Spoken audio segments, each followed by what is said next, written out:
Olá, somos estudantes da disciplina de Algoritmos e Estrutura de Dados 2, do Instituto de Informática da Universidade Federal de Goiás, e iremos fazer uma apresentação sobre o algoritmo de Edmonds-Karp.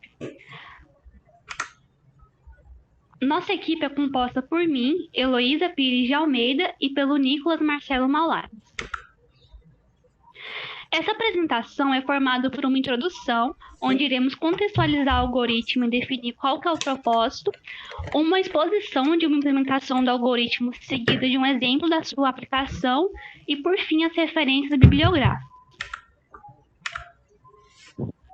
Na teoria dos grafos, o algoritmo de Edmonds-Karp é uma implementação específica do algoritmo de Ford-Fuchs. Ambos os algoritmos são usados para encontrar um fluxo de valor máximo que faça o melhor uso das capacidades de uma rede de fluxo. O algoritmo de Edmonds-Karp foi publicado pela primeira vez pelo cientista russo Dinic em 1970 e depois de forma independente por Edmonds e Karp em 1972. Para compreender melhor a função do algoritmo, primeiro vamos definir o que é um fluxo e qual que é o problema do fluxo máximo nesse conceito de grafos. O grafo desse algoritmo é um grafo direcionado, ponderado, com os pesos das arestas representando o fluxo, como, por exemplo, o fluxo de água em um cano. O peso dessas arestas deve ser sempre positivo. Olhando nessa imagem do slide, podemos ver, por exemplo, que entre as vértices 0 e 2 há uma capacidade de fluxo de 2 unidades. Em um grafo de fluxo, há dois vértices que se diferenciam dos outros. O vértice inicial, que também é chamado de fonte, e o vértice final, que é chamado de sumidouro. Nessa imagem, o vértice inicial é 0 e o vértice final é 1. Já os outros vértices podem ser chamados de junções e eles possuem uma característica importante. A soma do fluxo que entra em um vértice é a mesma soma que sai desse mesmo vértice, o que significa que os fluxos se conservam. Por exemplo, no vértice 4, podemos ver que entra o fluxo de 2 mais 4, que no total é 6, e sai um fluxo de 3 mais 3, que também é 6. Um outro ponto importante em um grafo de fluxo é que um fluxo pode ser visto como uma coleção de caminhos, possuindo diversos caminhos possíveis que o grafo pode seguir, todos começando na fonte e com final no sumidouro. Esses caminhos não são disjuntos e eles podem se sobrepor. Em um problema de fluxo máximos, recebemos como entrada um gráfico capacitado, onde o peso da aresta representa a capacidade de um arco, sendo essa capacidade o quanto de fluxo pode passar por aquela aresta, e não a quantidade de fluxo que está passando. Então, o problema a ser resolvido é encontrar um fluxo máximo que respeite a capacidade dos arcos.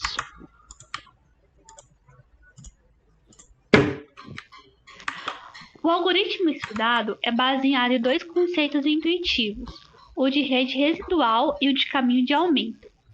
Imagine que uma certa aresta do grafo possui uma certa capacidade. A capacidade residual é a subtração entre a capacidade máxima da aresta e o fluxo que já tem na aresta, ou seja, é o quanto de fluxo ainda pode passar por ali.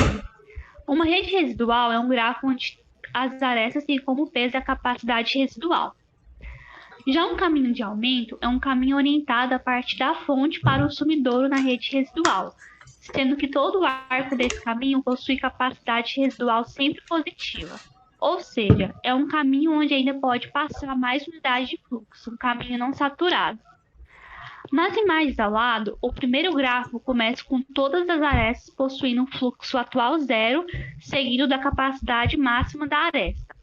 A capacidade residual fica implícita como sendo a diferença entre a capacidade máxima e o fluxo atual, como, por exemplo, se subtrairmos 0 de 9 na primeira imagem, o resultado resultante é 9. Na segunda imagem, é inserido um fluxo de 8 unidades que segue pelo caminho do vértice 1 até o vértice 3, tornando a capacidade residual dessa aresta igual a 0. Porque o fluxo atual dessa aresta passa a ser 8 e sua capacidade máxima também é 8. Isso significa que essa aresta não tem mais caminho de aumento. Então, o problema resolvido pelo algoritmo estudado é o de encontrar um fluxo máximo em uma rede. O problema do fluxo máximo é uma poderosa ferramenta de modelagem, capaz de representar uma grande variedade de outros problemas. Uma rede pode ser uma rede elétrica, Como se pode ver na imagem à esquerda, onde as vértices são os postes e as arestas são os fios que transportam energia, um sistema de transporte de fluidos como água ou óleo por canos, ou a distribuição de produtos ao longo de uma rede de transporte, como uma malha ferroviária ou rodoviária. Um outro exemplo é quando se deseja transportar o máximo de minério de ferro através de uma rede ferroviária, limitadas pela capacidade de cada via, como apresentada na imagem à direita. O tratamento dado ao algoritmo supõe a existência de um único ponto de entrada, que definimos como fonte, e de um único ponto de saída, que definimos como sumidouro. Como foi dito anteriormente, o algoritmo de Edmonds-Karp é uma implementação específica do algoritmo de Ford-Fulkerson. Então, vamos apresentar a diferença entre os dois algoritmos. Para valores de fluxos irracionais, o algoritmo de Ford pode ficar em um loop infinito e nunca retornar ao fluxo máximo. O motivo disso é porque algumas partes de seu protocolo não são especificadas e acaba não estabelecendo um critério para a escolha de um caminho de aumento quando existe mais de um possível. O algoritmo de Edmonds-Karp é uma variação do algoritmo de Ford, mas com um final garantido e com um tempo de execução independente do valor do fluxo máximo, já que fornece uma especificação completa, especificando que a busca em largura deve ser usada para encontrar os caminhos mais curtos durante os estágios intermediários do programa, o que garante que o cálculo vai terminar. O algoritmo de Edmonds-Karp melhora o tempo de execução do algoritmo de Ford, que é dado por O de A vezes F, sendo A a aresta e F o fluxo máximo, melhorando então para O de V vezes A ao quadrado, sendo V o vértice e A a aresta. Isso acontece porque o algoritmo de Edmonds-Karp consegue melhorar o limite do algoritmo de Ford-Fulkerson, escolhendo sempre a distância do caminho mais curto. Essa melhoria é importante porque torna o tempo de execução do algoritmo de Edmonds-Karp independente do fluxo máximo da rede. Chegando na parte do código-fonte, iremos apresentar a implementação do algoritmo na linguagem de programação Java, representando o grafo por meio de uma lista de adjacentes. O programa é composto pelas classes vértice, aresta, e aqui contém o método main chamado de Edmonds-Karp. O vértice na representação computacional é formado por uma lista de aresta, e na aresta há as seguintes informações: o seu vértice de origem e destino, a capacidade máxima daquela aresta e o fluxo que está passando pela aresta. Essas informações são passadas por meio de um construtor com a aresta instanciada.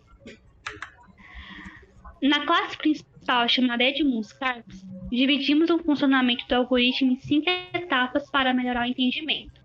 A primeira etapa é composta de várias leituras do teclado. O usuário vai especificar quantidades de arestas e vértices do gráfico, e por meio desses dados, um laço vai se repetir até preencher as capacidades das arestas. Bom, pessoal, meu nome é Nicolas e eu vou apresentar o restante do algoritmo. A segunda etapa, depois de definir o grafo, ela é responsável por achar um caminho que parta do vértice inicial e chega até o final. Então, o que é isso na prática? Ele vai achar um caminho qualquer, mas tem um modo de achar esse caminho, que é através da busca em largura, que vai partir do vértice 1 e chegar no vértice 4 nesse caso, né? E o bloco de código responsável por isso é esse while aqui, que é o bloco padrão de busca em largura de qualquer grafo. Então, para isso acontecer, a gente precisa de uma lista de vértices, né? E nesse caso aqui, vai ser adicionado nessa lista o primeiro vértice, que é o número 1. E nessa lista a gente vai tentar acessar os vértices adjacentes, né? Os vértices vizinhos. Todos eles. E o bloco de código responsável por isso é o for e o if aqui, ó. Então, em todas as arestas do vértice inicial, a gente vai procurar os vértices adjacentes. Mas tem algumas condições. Para a gente armazenar esses vértices adjacentes, as condições são as seguintes. Ele não pode ter sido acessado antes. Ele não pode ser o primeiro vértice. e ele deve ter uma capacidade restante, restante que aguente um fluxo, porque senão, se aqui tiver sem capacidade, não adianta eu acessar esse vértice, já que ele não aguenta nenhum fluxo aqui. E esse while ele vai rodando até que seja encontrado um caminho que chegue até 4. Então pode ser tanto esse quanto esse. E vai depender. E a cada while, esse caminho vai mudando. É assim que o algoritmo vai calcular o fluxo máximo. E o primeiro caminho que ele encontrar que parte de 1 e chega a 4, ele vai armazenar nessa variável caminho atual, que sempre vai ser resetada após cada ciclo do while maior. Bom, a terceira etapa ela é responsável por determinar qual que é o fluxo que passa por esse caminho. Então a gente já está considerando que foi encontrado um caminho que chega até 4, vamos supor 1, 3, 4. Então já achou esse caminho através da busca em largura. E agora ele vai determinar qual que é o fluxo máximo que esse caminho aguenta. E bom, intuitivamente a gente consegue deduzir que o caminho é 8, nesse caso, né? Porque é o gargalo.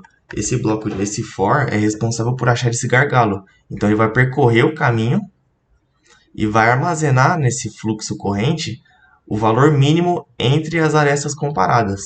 E é legal se atentar que esse caminho, esse fluxo mínimo, não é acessado só pela capacidade, é a capacidade menos o fluxo que já está passando nele. Esse fluxo aqui é de ciclos anteriores de execução. Então, o programa começa rodando um ciclo, um fluxo nessas arestas, só que esse fluxo tem que ser contínuo e depois ele vai aumentando.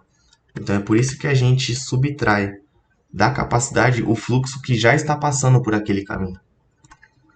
Por fim, depois de encontrado o fluxo, o gargalo, a gente vai passar por cada aresta e armazenar no campo fluxo dela esse fluxo que está passando. Então, nesse caso, para entender, esse fluxo aqui, que é 8, o gargalo é 8,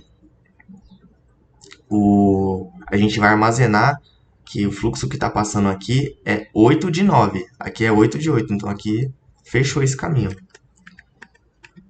E aí, por fim, depois de achar os fluxos e somar ao fluxo máximo a cada ciclo que roda do while, ele vai, até que todos os caminhos sejam encontrados, ele vai armazenar nesse fluxo máximo e, por fim, vai imprimir esse valor. Bom, resumindo, essas são as etapas. Agora, para ficar um pouco mais fácil e entender de forma completa o algoritmo, eu vou dar um exemplo de um grafo prático. Bom, o exemplo que eu vou dar é usando esse grafo aqui que a gente escolheu. E ele não é criado aleatoriamente. O usuário que digita no nosso programa a gente conseguiu fazer, através desse bloco de código, as entradas do usuário. Então aqui a gente digita a quantidade de vértices, a quantidade de arestas totais e vai captando cada informação. E o resultado final é esse grafo aqui, com as capacidades já estabelecidas e o fluxo inicial de cada uma zero, porque não começa passando nenhum. E esse grafo vai ser por lista de adjacência. A gente escolheu fazer porque é a melhor forma de fazer o busca em largura nesse caso. Bom, depois de construir o grafo inicial, basicamente o programa vai repetir essas 3 etapas até que todos os caminhos sejam encontrados.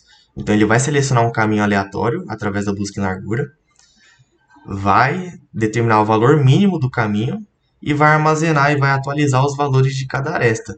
Então ele vai primeiro achar esse caminho, vai achar o gargalo e vai registrar aqui em cada aresta o valor do fluxo que está passando. E quando ele fizer isso em todos os caminhos, e todos os caminhos estiverem lotados, ou os principais, né, estiverem cheios já, e não conseguirem receber nenhum fluxo, o programa acaba e ele acha o fluxo máximo do grafo. Então o programa se inicia assim. Na primeira busca em largura que ele acessar, que é a segunda etapa, ele vai achar esse caminho aqui porque é o que a gente estabeleceu. Então ele vai achar, através da busca em largura, o 3 e o 2. E aí, a partir do 3, ele vai achar, pela busca em largura novamente, o 4. Então, no vetor de caminho atual, ele vai receber o 9, o 8 e o 9. A aresta de capacidade de 9, 8 e 9. Mas o único caminho que chega realmente até o 4 é 1, 3, 4. É esse daqui que está em negrito. E aí, a terceira etapa vai determinar qual que é o fluxo mínimo desse caminho, que no caso é 8, né? Ele vai rodar no for essas arestas, vai descobrir que o 8 é o menor, e por fim, na quarta etapa, vai atualizar os valores dos fluxos que já estão passando nessas arestas, né? Então aqui o fluxo vai ser 8 e aqui vai ser 8. Aí perceba que aqui nesse fluxo 3, 4, tá faltando 1. Ele aguenta mais uma unidade de fluxo. Isso vai ser importante mais para frente. E aí ele vai adicionar na variável fluxo máximo do grafo, né? Esse fluxo corrente desse caminho atual. E aí ele vai rodar esse for novamente. Ele vai voltar, né? Já que a condição de parada do programa, que é o if, né? Esse if é igual a null, isso significa o quê? Significa que se ele não encontrou no caminho atual um caminho que acesse o último vértice, o programa acaba, porque ele já rodou todos os caminhos, né? Então, na segunda vez que ele entrar no laço for, as variáveis vão ser zeradas, né?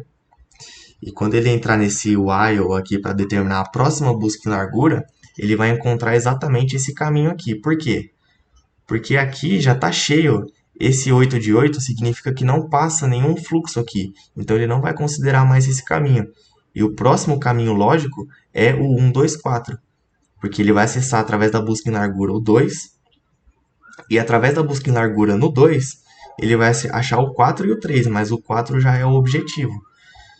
Então ele vai rodar de novo esse caminho, né? Vai trocar de caminho e vai achar o 1, 2, 4. Depois, como a gente já sabe, a terceira etapa vai determinar qual que é o gargalo, que no caso é 7, e vai atualizar em cada aresta esse fluxo que está passando. 7 de 7, 7 de 9 e 7 de 7. E vai armazenar no fluxo total, que nesse caso era 8, e novamente ele vai adicionar e vai se tornar 15. Bom, por fim, ele vai encontrar o único caminho restante. Por quê? Porque o 8 de 8 está fechado, tá vendo? Não aguenta mais nenhum fluxo. E o 7 de 7 também já está fechado. Então ele não consegue acessar o 4 a partir desse caminho. Qual que é o único caminho que restou? Através da busca em largura, ele vai achar o 2. O 2 até o 4 não vai adiantar, então ele vai achar o 3. E a partir do 3 ele vai achar o 4. Então o único caminho que restou é 1, 2, 3, 4. E aí ele vai calcular qual que é o gargalo. E perceba que nessa etapa, né, nesse ciclo de while, ele vai calcular o gargalo a partir da capacidade menos o fluxo. Porque já aqui, se você perceber aqui no caminho 3 até o 4, já estava passando um fluxo 8. Então, a capacidade dele na real é 1, que é 9 menos 8. Então, ele é o gargalo, não o 3. O gargalo é o caminho 3, 4. E ele vai adicionar uma unidade no fluxo final. E perceba que agora não há nenhum caminho que chega até o 4. Não há nenhum caminho. Você pode tentar ver, mas não tem. Então, ele vai acessar esse if e ver que não há nenhum caminho que acesse o último vértice e vai imprimir o resultado, sendo o fluxo máximo igual a 16. Bom, esse foi a nossa apresentação do algoritmo. Não é tão complexo. A bibliografia está registrada nesse vídeo para quem quiser acessar. E se tiver alguma dúvida ou sugestão, pode mandar no nosso e-mail. Até mais, pessoal!